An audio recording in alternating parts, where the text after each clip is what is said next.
Greetings and salutations, horror movie fans. My name is Gilbert Ybarra, and welcome back to the Attic Review. On today's episode of TAR, we are kind of keeping up with our theme of sequels, prequels, reboots, remakes, whatever you want to call it. And 2022 has another offering from a powerhouse of a franchise that, personally, I'm not the biggest fan of, but I have a lot of love and admiration for what they've done for the genre. Considering, again, that this isn't one of my favorites, I didn't hear a lot of rumblings about this film until I heard all the backlash and harsh criticism for this movie. I mean, I guess it's no surprise because I read somewhere that this was supposed to have a theatrical release, but after disastrous screen testings, Netflix is kind of forced to buy this film. The film at hand that we're talking about stars a certain Leatherface person waltzing around Texas. Okay. It's a Texas Chainsaw Massacre 2022 edition, and let's look at that cool poster and talk about the film. There's Leatherface looking all badass. You know what else is badass? Clicking like on this video and subscribing to the Attic Review. Please guys, if you haven't done so, subscribe to the channel and tell some friends please. Okay, on to the movie. Like I stated earlier, ordinarily I would not go out of my way to see a Texas Chainsaw Massacre movie, but I've got to say, reading all the reviews online really had me scratching my chin, and I was like, alright, I turned one of my quiet nights into a not so quiet night, because I know these films like to bring the carnage and the blood and gore, so I was like, alright, how bad could they have messed up this movie? Hint, yeah, they managed to mess it up pretty bad. In the Attic Review style, I'm going to break this movie down by the 3 acts as I saw them play out. I'm going to talk about what I disliked and what I really liked about each act, and ultimately how I felt the movie overall and my recommendations. So, without further ado, 2022's Texas Chainsaw Massacre, let's talk about it. In the summer of 1973, a few miles outside of Austin, Texas, 5 youths were attacked in a grisly and gruesome fashion by an unidentified madman.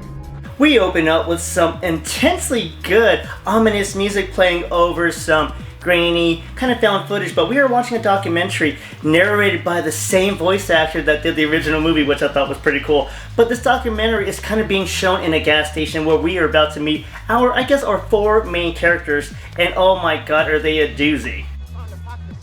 Over yonder. So apparently the bus took a wrong turn like 20 miles back, but we're back on track now. We're fine. We're solid. Let's get on the road. Let's go. This gas station is located in Harlow, Texas. I believe that's the name of it. And this is where, the massacre happened with Leatherface. And we meet our culinary entrepreneurs in Melody and Dante. Accompanying them are Melody's sister Lila, who's suffering from severe PTSD, and then there's Dante's wife. We're just going to call her Dante's wife because honestly, she really don't matter in the movie. These 4 annoying ass characters are kind of being talked to by local law enforcement and the contractor Richter, who's getting Harlow kind of nice and pretty for the kids. They're all kind of like talked to be respectful to the town, okay? Despite its bloody past, show the town some respect, which of course, I mean, what do you think these guys are going to do? As the ruggedly handsome contractor Richter shows Dante and Melody around the ghost town, they come across a straggler. Now, this isn't just any straggler. This straggler, oh my god, is about to make their day horribly bad. This particular straggler happens to be a woman named Virginia, who runs a home, kind of like a shelter for troubled boys and troubled teenagers. And I'll give you a guess as to who her last inhabitant is. It's Leatherface. Frantic to get Virginia out of this house, those self-righteous assholes Melody and Dante actually get local law enforcement to assist them in evicting Virginia and Leatherface. But understandably so, the shock of getting kicked out of her own fucking house leaves Virginia in a bad physical state and requires her to leave in an ambulance. And in the ambulance, Dante's wife goes with her to kind of make sure she's okay, but oh my god, get ready for what comes next. Rushing to the hospital, all of a sudden Virginia takes a turn for the worst, and old Leatherface is not happy to see his beloved caretaker pass away, and boy, do these officers and Dante's wife feel that scorn.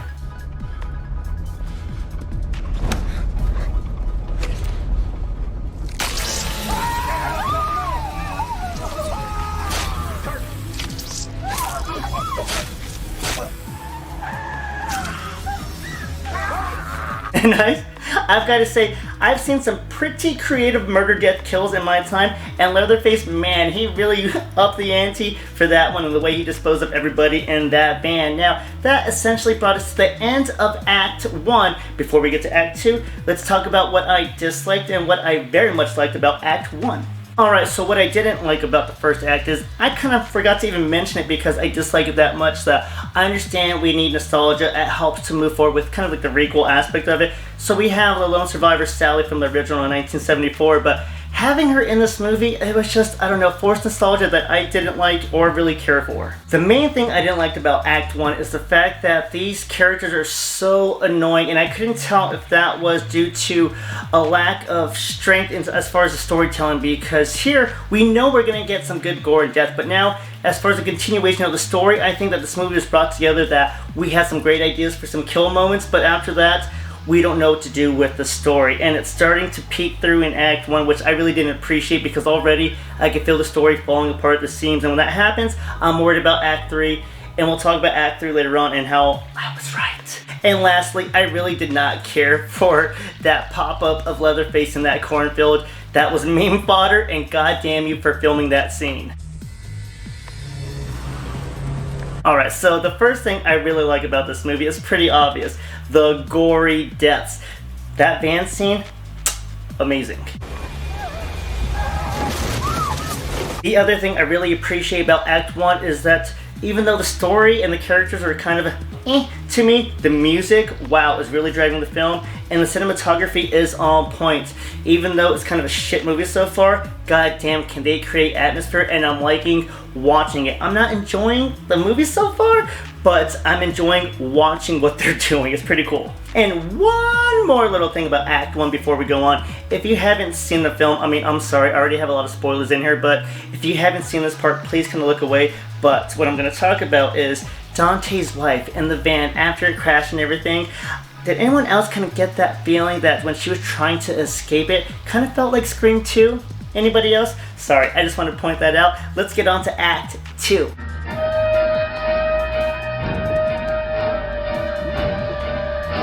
Starting Act 2, alright. I haven't had a drink of alcohol in almost 3 years.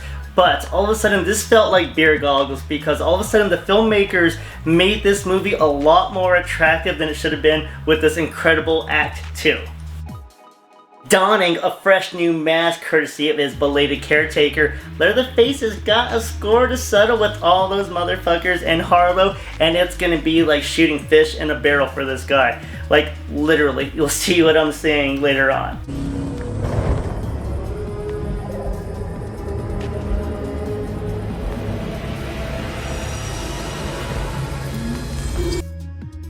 Now we have Melody and Dante hearing about what happened in the van and Virginia's passing. So now they have to find out. They have to go into this house to see if they were right about evicting this woman. They were wrong. Dead ass wrong. And now to pay that price, here comes Leatherface to settle the score. And we see Dante and Melody going through the old house that he was basically raised in for the past 30 or so years, maybe 40, I don't know. But we are being treated to some cool shit right here. Dante?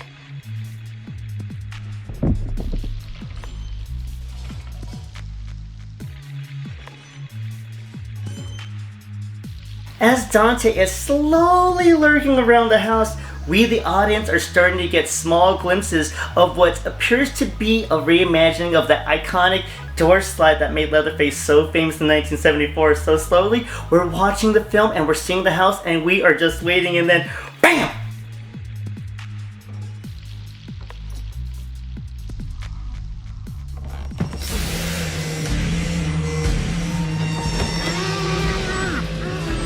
I cannot even tell you how much fun these next few scenes are in this house. This is where the movie fucking tricked me because I'm like, oh shit, this movie is a lot of fun at this point. Alright, so we have Richter the contractor running around, we've got Melody and Dante running around the other place. This house is chaos. And eventually we get down to Melody running off and running into her sister Lila, and this is where the fun truly begins. Now that Mr. Leatherface is nice and warmed up, got his chainsaw now that he found in one of his hidden walls, and he went into his mama's room like she told him not to. I'm gonna call her mama because that's how we saw her, okay? So now he's out of mama's room, he's got his chainsaw, and he's got these kids on this bus, alright? The bus is outside, and of course it's raining to add more to the element. He manages to get on that bus, and please guys, enjoy what's about to happen. It was a freak show.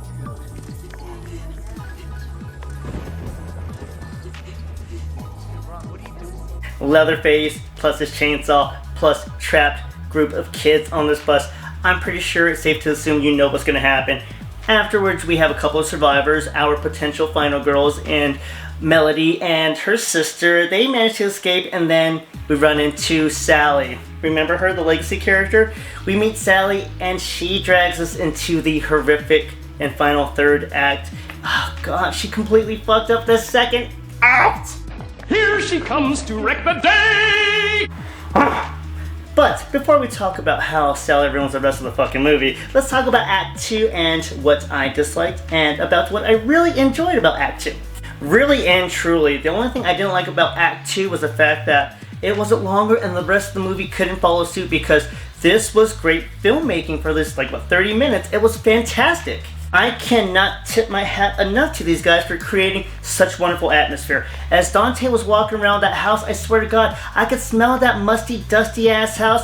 I could just feel it, and then all of a sudden me and Dante get hit with a 3-piece and a soda when Leatherface barges out, and the whole time us fans are like, holy shit, we know what's gonna happen. And I was like, thank you filmmakers, this is what I'm talking about. Maybe the movie isn't that bad. Everything in the house, everything on the bus was just wonderful. The vibrant colors and the music to latch onto made Act 2 something worth watching. And then, but before we get into Act 3, do me a favor everyone, click like on this video and subscribe again. Let's get into Act 3, these motherfuckers. There just really isn't a lot to say about Act 3 besides these guys really shit the bed. Act 3 just focuses on Sally and her just need for revenge. And it's ridiculous her need for revenge, because she could have maybe ended Leatherface a few times, but she's just so insistent on, remember me, do you know who I am? It's just like, oh my god, I've seen bad decision making in horror movies. I expect it, I'm okay with it. I've seen bad dialogue, I expect all of it. But Sally, this was just, oh guys, why did we do this with Sally in this movie? Really, I'm just trying to wrap up Act 3 because it's just going to show us with our potential final girls trying to escape Leatherface and Sally just doing Sally things. It's a complete mess in which we see, Sally gets what Sally deserves. And then at the end of the film, we see our potential final girls trying to escape Harlow, but I'm not going to say anything more about the ending besides I really enjoyed it. And then we get to see kind of a classical I'm not really good at that, but you know, an homage to the 1974 to close up the movie. Now, I know that seemed quick. It seemed like I did a speed run for that. However, I'm doing you a favor and me a favor by not talking about Act 3 anymore, because it really was just so disastrous. I watched this with other people and we were enjoying the film until Act 3 happened. So honestly, there's not much to talk about besides brainless just crap at the end. So what did I like about Act 3? The fact that it ended the movie. And you know what? The ending was pretty cool. I'm not going to talk about it, but I'm sure even if you haven't seen the movie, you might have heard about it, but I appreciated the ending.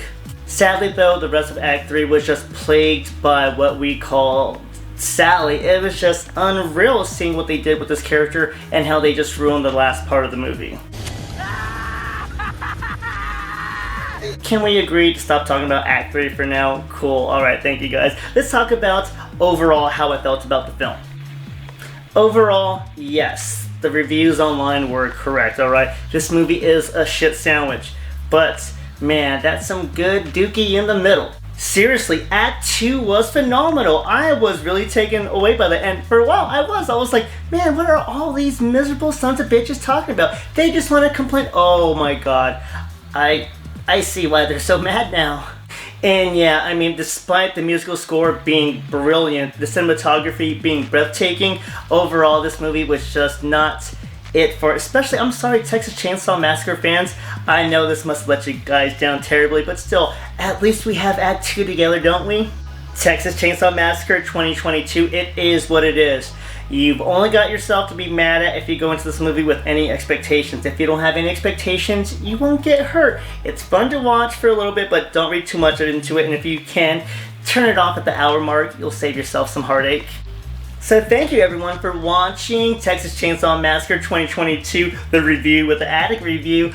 Do me a favor everyone, click like on the video, subscribe, please tell some people, I would greatly appreciate it. Until next time, my name is Gilbert Yabar, thank you for watching the Attic Review, Smile Tiger.